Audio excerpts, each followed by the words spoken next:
Desde pequeña he sido muy perceptiva a los fenómenos paranormales y es por eso que no soy escéptica a ellos.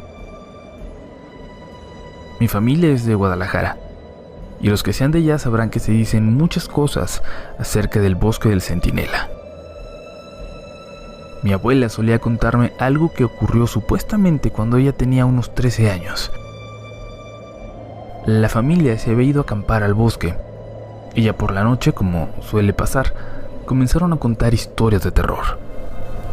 Entre ellas, la de una bruja que se decía sobrevolaba ese bosque con forma de lechuza. Una lechuza negra y enorme.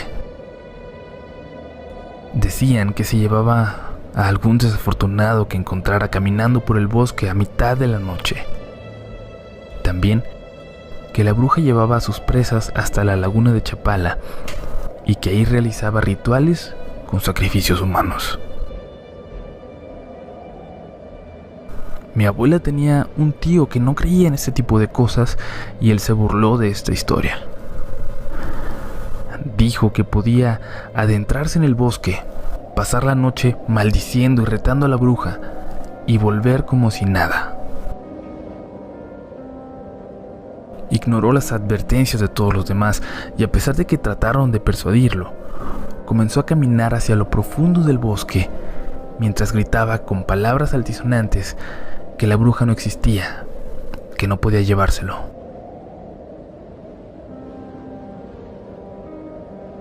Repitió eso, perdiéndose en la oscuridad, y poco a poco la voz fue dejando de oírse. Decía mi abuela que no había pasado más de media hora cuando vieron como un pájaro enorme voló llevando en las patas a su tío, que se veía pequeño como si fuera un ratón, mientras gritaba a todos pidiendo ayuda. Nunca se volvió a saber de él. Cuando era niña esta historia me aterraba, pero conforme fui creciendo, empecé a dudar de su veracidad. Eso hasta junio del año pasado. Fui con mi novio a pasar 2 semanas de vacaciones en Guadalajara. Llegamos un sábado y justo el siguiente, una semana después, fuimos a la laguna de Chapala. Acampamos en un cerro cerca de la orilla sur de la laguna. Cuando cayó la noche le conté esta misma historia a mi novio, aunque claro, le dije que yo dudaba mucho de que fuera cierta. Él, de todos modos, me dijo que no creía que fuera lo mejor que estuviéramos ahí. Mi novio también es muy propenso a experimentar fenómenos paranormales y ha vivido incluso más cosas de este tipo que yo. Dijo que las brujas tienen olfato para las personas que no creen en ellas, algo así como lo que se dice de ciertos animales sobre que pueden oler tu miedo. Eran cerca de las 12 de la noche. Estábamos acostados en el cofre del coche viendo el cielo estrellado, un cielo que no podemos disfrutar así en la Ciudad de México. Todo parecía estar bien, completamente normal. Platicábamos de lo más tranquilos cuando sentimos un escalofrío, los dos al mismo tiempo. Él se sentó y miró alrededor y se notaba muy alarmado. Yo de pronto me sentí también nerviosa e insegura y le dije que lo mejor era ya irnos a dormir. Me dio la razón y cuando íbamos hacia la casa de campaña, volteó hacia la laguna. Me dijo que volteara a ver, y ahí, a lo lejos, pudimos ver un pájaro enorme. En medio de la oscuridad, vimos cómo cruzó la laguna rozando el agua. Se elevó y voló directo hacia nosotros. Quisimos protegernos en el coche, pero no pudimos abrirlo. Quiero pensar que por los nervios y el miedo no era capaz de abrir la puerta. Le pedí las llaves yo e intenté abrirlo del otro lado, pero no se podía. Me tomó de la mano y comenzamos a correr hacia abajo. Recuerdo muy bien que aunque esa cosa iba planeando, sus alas al chocar con el viento emitían una especie de zumbido y el sonido que hacía al aletear realmente me estremecía. Antes de que alguien piense tal vez en los relatos de avistamientos del hombre polilla o Mothman, les aseguro que esto no se trataba de esa criatura. Lo que nos perseguía era literalmente una lechuza gigante de unos 2 metros de alto y 5 metros con las alas extendidas. Negra, completamente negra, aunque el pecho y la cara eran de un tono un poco más claro, lo suficiente para dejarnos ver que no tenía ojos. Esa imagen me causó pesadillas incluso mucho tiempo después, y cada que cerraba los ojos veía la cara de esta criatura. Al principio nuestro escape fue más complicado porque era cuesta abajo y no había ningún árbol o obstáculo que interfiriera con el vuelo de esta cosa. Pero cuando por fin entramos a una zona donde había árboles, esto tuvo que aumentar la distancia y volar por encima de ellos. Seguimos corriendo hasta que nos acercamos al pueblo más cercano y eventualmente nos topamos con una iglesia. Alrededor había una barda alta. Recuerdo que mi novio saltó y como pudo trepó en ella, aunque era altísima. Luego me extendió su brazo y salté lo más que pude para tomarlo. Con esfuerzos me ayudó a subir y me lastimé las manos porque la barda tenía muchas piedras y rebabas de cemento. Corrimos por un panteón hacia una capilla que se veía en la entrada. La bruja comenzó a hablarnos. Nos llamaba por nuestro nombre. Me tapé los oídos. Su voz me molestaba mucho y no podía dejar de escucharla, como si me estuviera hablando al oído. Mi novio comenzó a cojear, lastimado por el salto que había dado, pero por fin llegamos a la capilla. Con esfuerzo entramos y él se detuvo para cerrar las puertas de este lugar.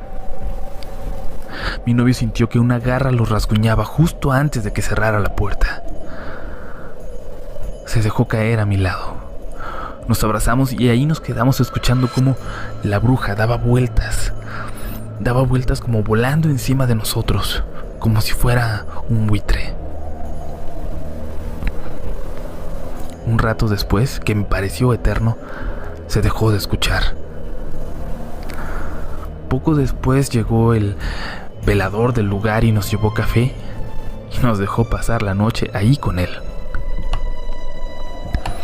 El viejito nos platicó muchas historias sobre esta bruja. Dijo que muy rara vez se acercaba tanto a los pueblos, que en las noches salía volando, pero que lo hacía muy alto, que apenas sí se podía ver. Dijo que él muchas veces, en el silencio de la noche, lograba escuchar sus aleteos, y como esta ocasión en particular los escuchó acercándose, corrió a refugiarse en la iglesia cercana.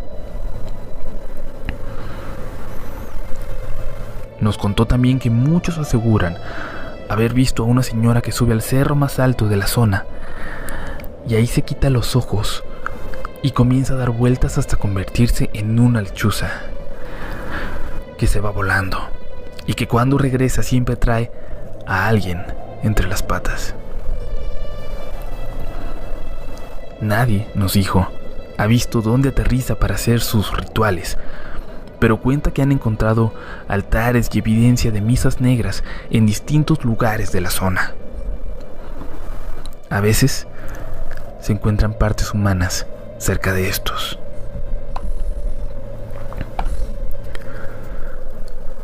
Cuando amaneció, el Señor llevó al padre de la iglesia, y curó nuestras heridas con agua bendita. Y es que se dice que las heridas de una bruja solo se logran cerrar si las lavas de esta manera. Quedamos lastimados, asustadísimos, con rasguños, pero vivos. El velador incluso nos enseñó cómo tumbar a las brujas, entre comillas, para no estar indefensos si volvíamos a toparnos con una. Si no fuera por las heridas que sufrimos, por las cicatrices que nos han dejado, hubiera pensado que todo eso fue una pesadilla.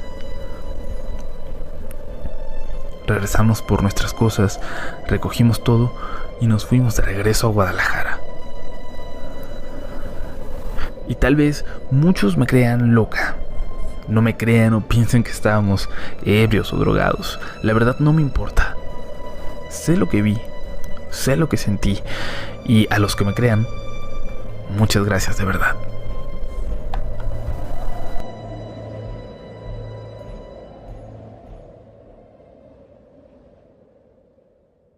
Desde que sigo este canal hace unos 2 años, he tenido ganas de escribirles esta historia cada que llega octubre. Por alguna razón no me sentía cómodo para hacerlo, pero hoy por fin me atrevo y espero que tengan oportunidad de leerlo. Todo esto ocurre en un pequeño lugar a unas 2 horas de la Ciudad de México, un lugar ya un poco metido en las montañas que es popular entre Boy Scouts y gente que gusta del campismo, con amplios espacios para acampar y también con unas cuantas cabañas para quien quiere una experiencia un poco más cómoda. Yo conocí este lugar cuando era niño. Mi papá era originario de un pueblito muy cerca de ahí, aunque prácticamente toda su vida la hizo aquí en la capital. Sin embargo, de todas las veces que fui a pasear y a acampar, nunca fue él. Cuando íbamos todos juntos al pueblo a visitar a su familia, siempre nos quedábamos en el pueblo. Pero cuando iba solo con mis primos y no iba mi papá, siempre nos dábamos la oportunidad de subir hasta aquel lugar al menos un rato y pasear por el bosque. Voy a contar algunas historias ocurridas en ese lugar. La primera de ellas me pasó a mí en 2015 y fue la que desencadenó que conociera después un poco más del misterio que lo rodea. Como las 3 ocurrieron precisamente en este mes, he titulado a mi historia Las Brujas de Octubre. Cuando tuve mi primer carro, lo primero que hice fue empezar a pasear a todos los lugares a los que no había tenido oportunidad de ir antes. Uno de mis primos acababa de ir precisamente a ese lugar a la salida del pueblo y me dijo que era un lugar perfecto para ir a acampar con mi novia.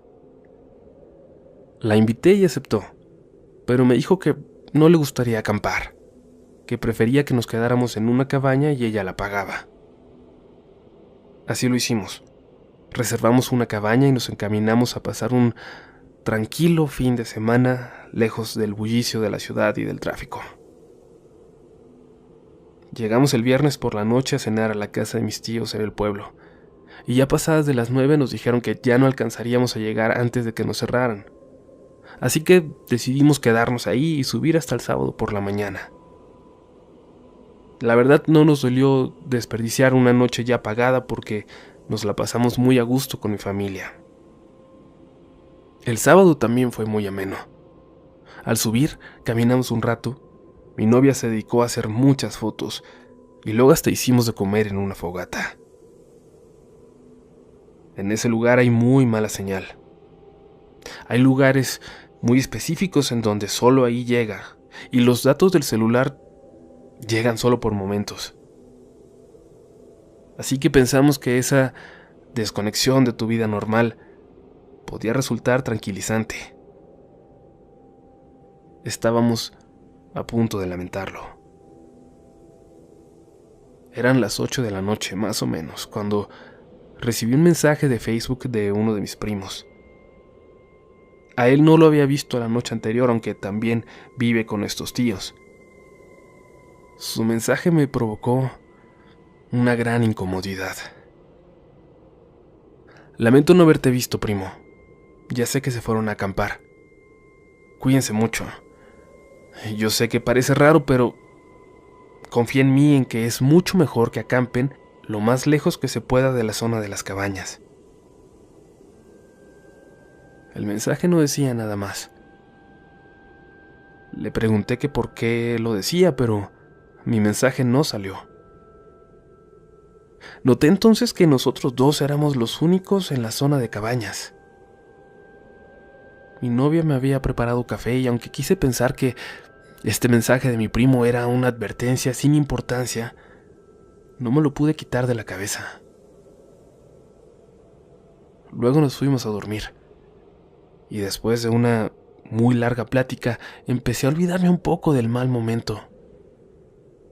Desperté un poco después, alertado por la voz de mi novia, nerviosa. Al parecer tenía una pesadilla y me dijo que sentía como si alguien estuviera caminando sobre la cabaña.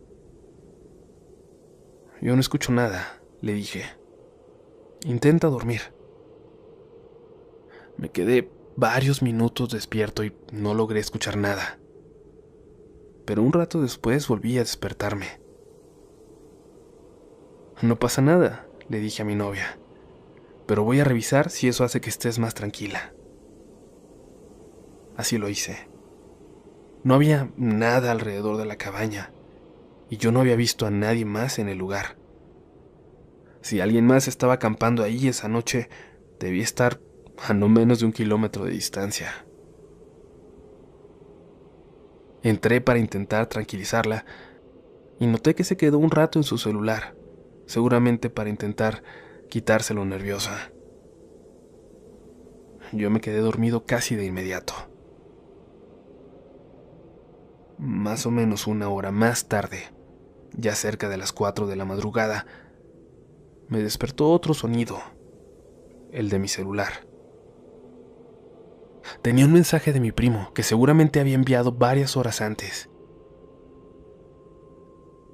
Me pasó algo muy raro la última vez que subí a acampar a principios de mes. Estaba con varios amigos y de repente unas chicas nos pidieron ayuda. Estaban en las cabañas. Decían que las habían asustado.